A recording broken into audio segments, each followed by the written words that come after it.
আসসালামু আলাইকুম রহমতুল্লাহি ওবরকাতুহু। বিএনপি রাষ্ট্র ক্ষমতায় এসেছে মাত্র ১০০ দিন হলো। প্রধানমন্ত্রী হিসেবে তারেক রহমান এই অল্প সময়ের মধ্যে চমক সৃষ্টি করার জন্য নানা রকম কর্মকাণ্ড করে যাচ্ছেন।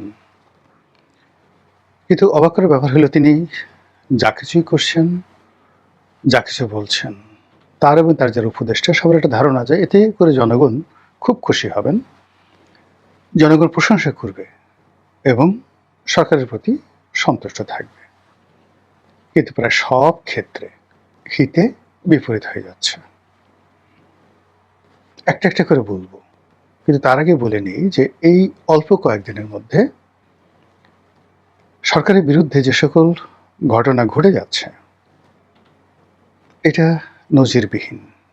এই বাংলাদেশে ৩ মাসের এই সরকারের বিরুদ্ধে এতটা অনাস্থা, এতটা অস্থিরতা, এতটা অবিশ্বাস এবং প্রতিপক্ষ যারা আছে তারা প্রথম দিন থেকে এই সরকারকে ব্যর্থ করার যে চক্রান্ত চালিয়ে যাচ্ছে, এটা একমাত্র খন্দকার মোশতাকের যে সরকার ছিল সেই সরকার ছাড়া অন্য কোনো সরকারের ক্ষেত্রে ঘটেনি। আমাদের দেশের সরকারকে সাধারণত একটা হানিমুন পিরিয়ড দেওয়া হয় ৬ মাসের জন্য। যারাই এ যাবৎকালে ক্ষমতায় এসেছে ৬ মাস জনগণ চুপচাপ থেকেছে। ১ বছর পর ধীরে ধীরে ধীরে ধীরে তারা মুখ খোলার চেষ্টা করেছে। বঙ্গবন্ধু, জিয়াউর রহমান, এরশাদ, এরপরে যারাই ক্ষমতায় এসছে, ইভেন ১১ সময়, ইভেন ডক্টর মোহাম্মদ ইউনূস, সব ক্ষেত্রে কিন্তু জনগণ ৬ মাস কোনো কথা বলেনি আর ১ বছর ধৈর্য ধারণ করেছে। কিন্তু এবার যেটা হলো যে একেবারে ফ্রম দ্য ডে ওয়ান, প্রথম দিন থেকে বিএনপি সরকারের সমালোচনা হচ্ছে, টিটকারি হচ্ছে, ঠাট্টা হচ্ছে, মশকরা হচ্ছে, ট্রল হচ্ছে। ক্ষেত্র বিশেষে নির্মম এবং নিষ্ঠুর বেইজ্জতিমূলক কর্মকাণ্ড ঘটে যাচ্ছে। সব কথা বলবো না, বাধা নেই, কিন্তু বলাটা ঠিক হবে না। সম্মানিত লোকের সম্মান প্রদর্শন করা বা সম্মান দেওয়া এটা উচিত।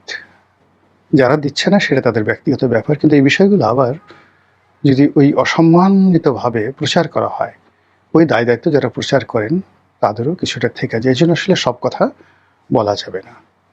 শিরোনামে যেটা বলছি যে সরকারের ১২টা বেজে যাচ্ছে। কেন ১২টা বেজে যাচ্ছে?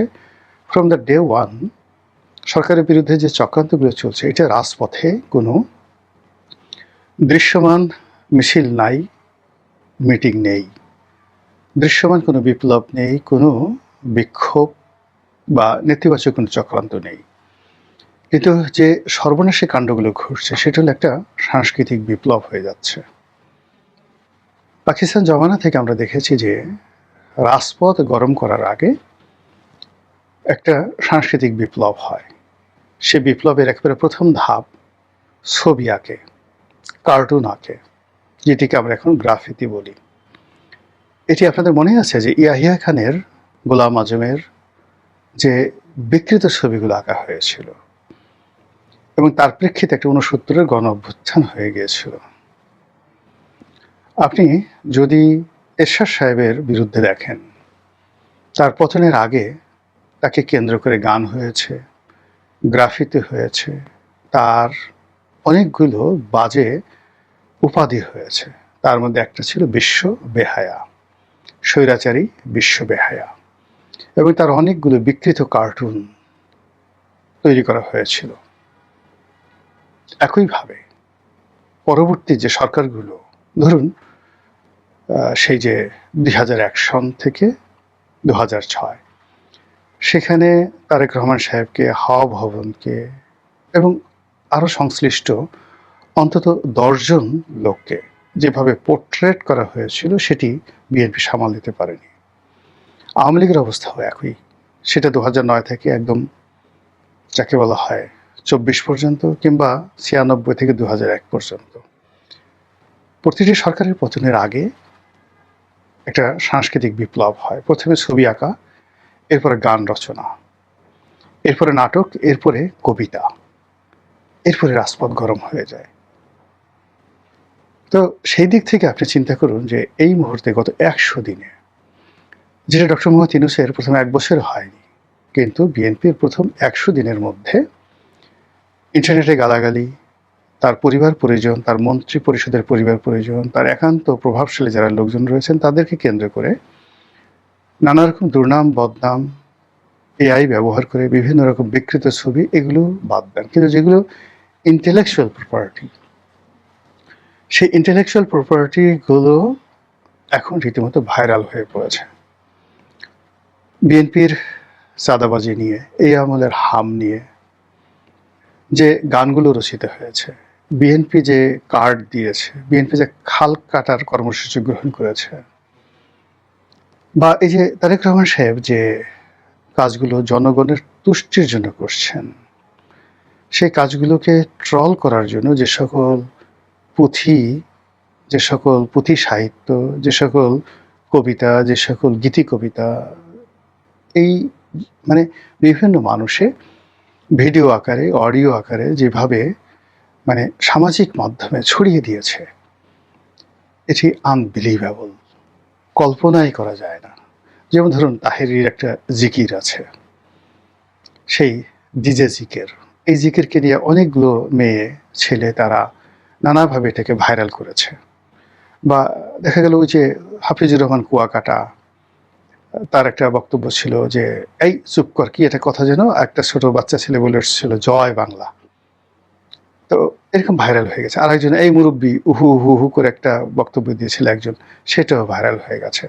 আরেকজন সেই ইসলামী বক্তা, সে বিড়ি টানার মানে যে দৃশ্য দেখিয়েছিল, তারপরে শেষে উহু উহু করে মানে নানা রকম বিকৃত যে জিনিসগুলো, এইগুলোর ফলে কি হলো যে দেখুন যে পুরো ওয়াজের যে ময়দান, এটার যেটা ভাব ছিল, গাম্ভীর্য ছিল, ইসলামী বক্তাদেরকে যেভাবে মানুষ সম্মান করত, মর্যাদা দিত, এখন পুরো যে যারাই আছেন এ জগতে, যদি কেউ বলেন আমি ওয়াজ করি, আমি ইসলামী বক্তা, আমি কোনো পীর, আমি কোনো মাশায়েখ, আমি কোনো মানে যাকে বলে হাদিস বিশারদ, কোরআন বিশারদ, এটা সে আগের জমানাতে মানুষের ভক্তি শ্রদ্ধা তো পাচ্ছে না, উল্টো এই যারা ভাইরাল হয়েছেন ওয়াজের বিভিন্ন বক্তব্যে, সেই ভাইরাল বক্তব্যের পর্যায়ে সবাইকে ফেলে দেওয়া হয়েছে।